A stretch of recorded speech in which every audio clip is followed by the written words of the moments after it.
Good news for rideshare drivers. This is it. February 14th is upon us. What up, folks? Once again, it is indeed your boy Tim with another ride sharing video. This is about as good as it has ever gotten. The drivers are promising to strike. What do we always say? Transparency is the goal, because they're able to use the lack of transparency as a weapon against us drivers. The less you know, the easier it is to pull the wool over your eyes. And the more the passengers sitting behind you don't know shit about what's going on or how much drivers are getting ripped off. So we've promised to strike on Valentine's Day, and look at this. They're all aware that we're going on strike. So when you talk about showing up to show your skills, all of the scouts are on the field. Make no mistake about it. There are a host of news media outlets broadcasting that us drivers on Valentine's Day are going to strike, up to and including telling passengers that they should be prepared, that it's going to be difficult to get a damn ride. Folks, this is game day. Fair enough, this is game day. We need at least 70 to 80% of you folks to actually pay attention, follow through on the promise. Look, if this turns out to fizzle and drivers show up and take trips, this will set us back years. Point is, if we can actually follow through on our strike and lead a lot of these news media outlets the next day, February 15th, to follow up by actually writing news stories and articles about how bad it was for passengers on the 14th, then we can look to the next day of doing this. This is how it starts, folks. There is no successful strike in history that did not come with some form of sacrifice. Look at all these outlets. Look at all of these media outlets that are actually taking note to what we're doing. Think of it like this. You said you could sing. We've been able to get an audition for Simon Cowell to spend 10 minutes listening to your ass. This is your performance. This is the time to shine. People are noticing what we have promised. Don't go back on it. Don't fuck this up by taking trips. This would be the biggest embarrassment for us drivers in the history of rideshare.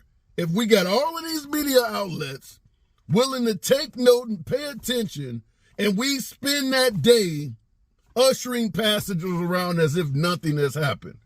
Don't let that shit happen, folks. If you're a driver, make the sacrifice. February 14th, turn that shit off or stare at it and let all those trips pass you by. Either turn the app off or leave it on and simply deny every trip that comes through. Now, understand there may be some times when you got to pucker up and turn down what looks like a highly profitable trip. In some markets, particularly the larger urban areas, surge pricing might go through the roof.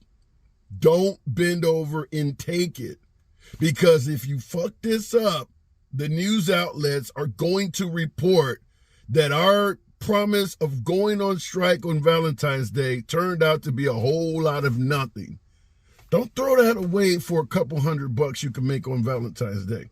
Think of this as a battle that needs to be won to determine the outcome of a war. It is as simple as that. You're not going to get every damn thing you want by going on strike February 14th. What you're trying to get right now is one particular aspect of the battle. For instance, just imagine it's a weapons depot. You're not going to win the war, but take out the damn depot, because that is what's fueling your adversary. The weapons depot right now is transparency. We don't have enough transparency in rideshare, and by folks going on strike and drawing national, if not global, attention to this, it allows a hell of a lot of non-drivers, passengers in the back of your vehicle, legislators, city councilmen, mayors, governors, all of those folks to actually get a way of hearing what's going on.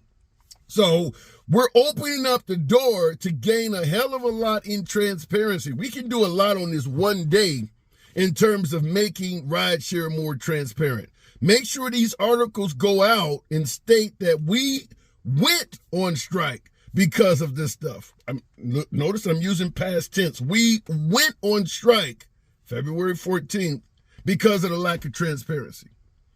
If articles go out suggesting that what happened on February 14th was a promise and it fizzled out and drivers took trips as normal, we may never get this moment back. So this is the weapons depot that we need to blow up to gain transparency. Remember, it's a battle. It's not a fucking war. Take out that weapons depot and it'll help us along the way of winning the war. So transparency is the first avenue we need to go down to win this war. So fact is, the more people that know about what's actually going on in ride sharing, the more transparency you get. And fact is, simply telling the truth, which is what transparency is about, is enough to help us win a hell of a lot of our battles. You gotta bring what's happening in the dark to the light, such as the fact that Uber takes 50, 70, 80% of some fares. That needs to be told to the passengers and the public at large so that they understand more about why we're complaining. A lot of passengers think when they pay these high-ass fares, the driver's collecting all the damn money. If they knew drivers are only getting 20, 30, 40% of the fare, that is transparency that would work in our favor. So I'm going to say it again. You said you could sing. You got an audition in front of Simon Cowell. I don't want to hear about your voice is hoarse. You can't show up. You need to take your kid to daycare. Show up to the fucking audition and sing your hearts out. February 14th. Do your job.